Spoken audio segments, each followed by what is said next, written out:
రేవంత్ రెడ్డి సర్కారు చేసిన పబ్లిసిటీ స్టంట్లు ఒక్కొక్కటిగా బెడిసి కొడుతున్నాయి.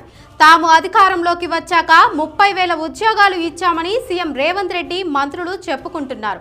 అధికారంలోకి వచ్చిన కొత్తలో ఆర్భాటంగా ఎల్బీ స్టేడియంలో పెద్ద సభలు పెట్టింది. కోట్ల రూపాయలు ఖర్చు పెట్టి పబ్లిసిటీ చేసుకుంది. అధికారంలోకి వచ్చిన నెల రోజుల్లోనే మేం ఎన్ని ఉద్యోగాలు ఇచ్చామని ప్రచారం చేసుకుంది.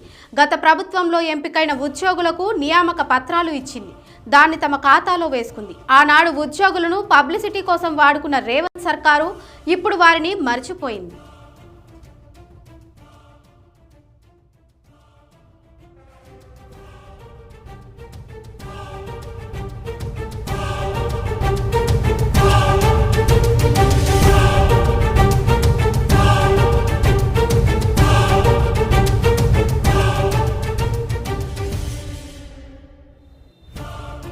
కొత్తగా కొలువుల్లో చేరిన ఉద్యోగులకు జీతాలు ఇవ్వకుండా ఇబ్బందులు పెడుతోంది. 4 నెలలుగా జీతాలు ఇవ్వడం లేదని వారు చెబుతున్నారు. 7,000 మంది నర్సింగ్ ఆఫీసర్లకు ఇప్పటికీ జీతాలు లేక కళ్ళు కాయలు కాచేలా ఎదురు చూస్తున్నారు. కొత్తగా ఉద్యోగం చేరామని సంబరపడాలో, జీతం రావడం లేదని బాధపడాలో తెలియడం లేదని వారు అంటున్నారు. బయటకు వచ్చి ఆందోళన చేయలేక, అలాగని ఇబ్బందులు పడలేక కుమిలిపోతున్నారు. ఉద్యోగంలో చేరిన సంబరం కొద్ది రోజుల్లోనే నీరు గారిపోయిందని వారు ఆవేదన వ్యక్తం చేస్తున్నారు.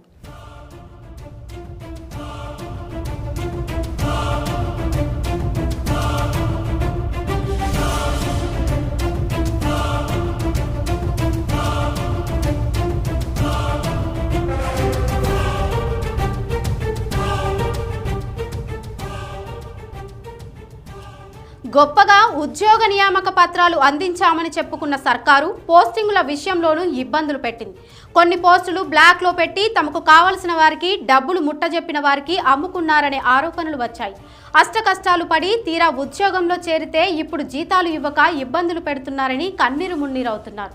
ప్రతి నెల 1వ తేదీనే అందరికీ జీతాలు వేస్తున్నామని ఓవైపు గొప్పలు చెప్పుకుంటున్న ప్రభుత్వం తమను ఎందుకు గుర్తించడం లేదని ఉద్యోగులు ఆవేదన వ్యక్తం చేస్తున్నారు.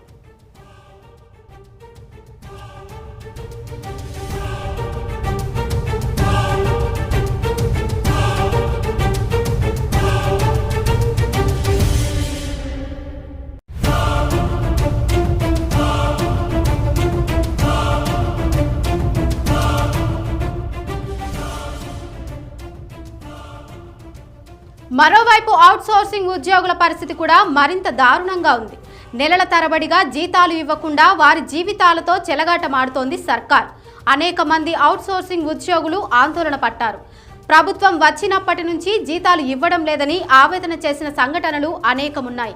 ఖమ్మం జిల్లాలో హాస్పిటల్ ముందు కూడా నిరసన తెలిపారు.